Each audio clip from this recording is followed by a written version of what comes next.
Okay, so now it's time to look at Atwood machines, now that you got your just tension all straightened out. So an Atwood machine is simply a pulley with a rope passing over it and two masses attached, one on either side. One's M1, one's M2. It does not matter which one is which. Okay?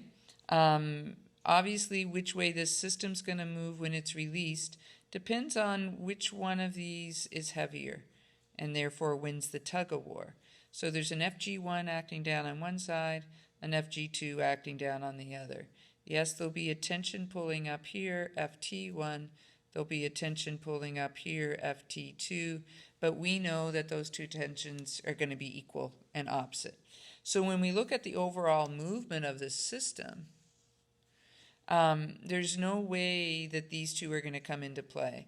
And if you remember the other day, I drew these like this. It said it's the same as if they were on a straight line and FG2 was pulling this way and FG1 was pulling this way. All the pulley does is change the direction. So in here is the FT1 and the FT2, but we know they're equal and opposite. So they're not going to have any net effect for on the overall effect of the system moving.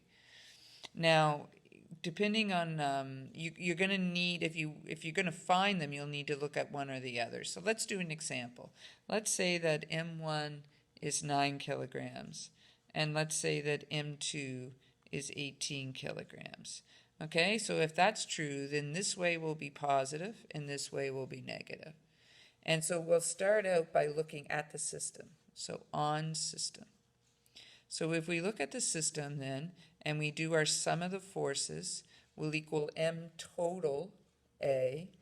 It will be FG2 minus FG1 is equal to, M total is M1 plus M2 times A. And now I can find my acceleration. My A is just going to be equal to M2G minus M1G over M1 plus M2. M2 was 18 kilograms times 9.81 meters per second squared minus 9 kilograms times 9.81 meters per second squared over 18 kilograms plus 9 kilograms. A equals 9.81 divided by 3, I think. So 3.27 maybe meters per second squared. Okay? Notice I didn't put an X or a Y here. It would be Y in this direction. It would be X in this direction. In the end, it's only moving in one direction, so it doesn't really matter if we call it. It's not like we had two like X and Y components going, so you can call it, you don't have to actually call it either. So that's if we found the acceleration. Now this is the acceleration of the system, but it's also the acceleration of the independent parts, right? If this whole system is moving, accelerating at a rate of 3.27 meters per second squared, then M2 must be and M1 must be, right? If one of you decides to accelerate out the door and you grab somebody else's hand and pull them with you, well, they either have to accelerate at the same rate as you or leave their arm and body behind, perhaps. Okay, so then the second question, the second part of this question would be, what's the tension? So to find the tension, you would look at just one of them. So maybe let's say on M2. So if we look at M2, there's FG2 acting down and this FT acting up. And we would do sum of the forces is equal to M2A. Which way is positive? Well, for M2, FG2 is positive. So it would be FG2 minus FT equals M2A. And we're trying to solve for FT, so I'd take this over and bring this over. So M2G minus M2A equals FT. So now I would fill my numbers in. M2 is 18 kilograms times 9.81 meters per second squared minus 18 kilograms times 3.27 meters per second squared. And when you do this, you get 117.72 newtons for FT. That's if you did it on M2. what if you had decided to do it on M1? If you decided to do it on M1, then on M1, FT is acting up, and FG1 is acting down. And this time, up is positive and down is negative, because that's the way M1 is moving, it's moving up. So sum of the forces is equal to M1A, so this time it has to be FT minus FG1 equals M1A. Still solving for FT, so it would be M1A plus M1G, and now fill your numbers in. M1 was 9 kilograms times that 3.27 meters per second squared we found above, plus 9 kilograms times 9.81 meters per second squared. FT equals, lo and behold, you get 117.72 newtons. So it does not matter which one you do it on. The second one will always be the check, okay? So tonight's homework is going to be on page 485, numbers 19 to 23. All right, 485, 19 to 23. But I would like to do, so they're all just Atwood machines, okay? And you'll like number 23. I'm going to move us just a little bit further. I'm going to do one more example. Or at least I'm going to talk about it, and that'll make the next day that you're in class a little easier.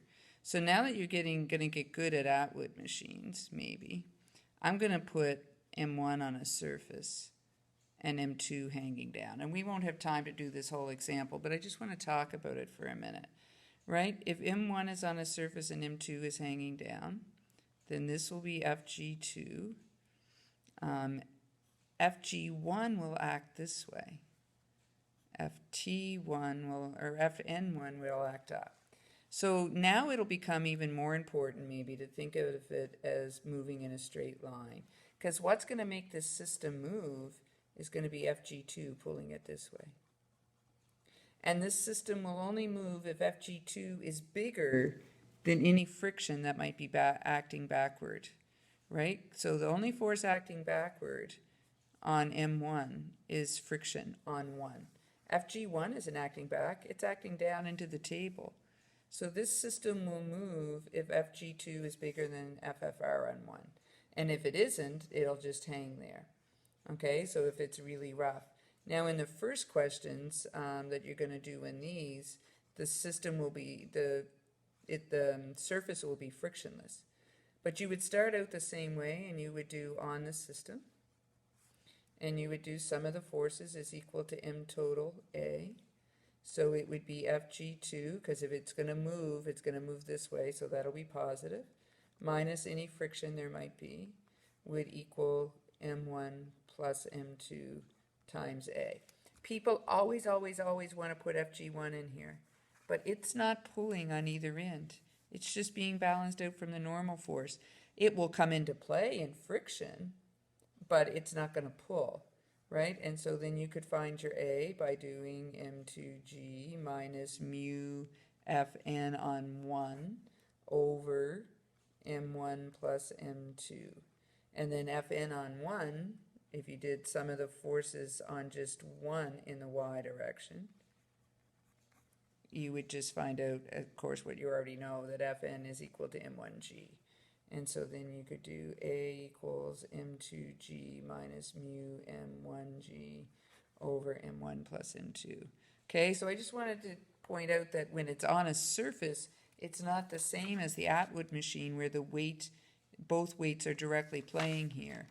When one of them is sitting on a surface, it's just the weight comes in indirectly through the friction, but it doesn't pull directly. Okay, none of those for tonight though. Tonight is this page on page Atwood machines on page whatever it was I just said. Yeah, 485, numbers 19 to 23. Okay, all right, very good.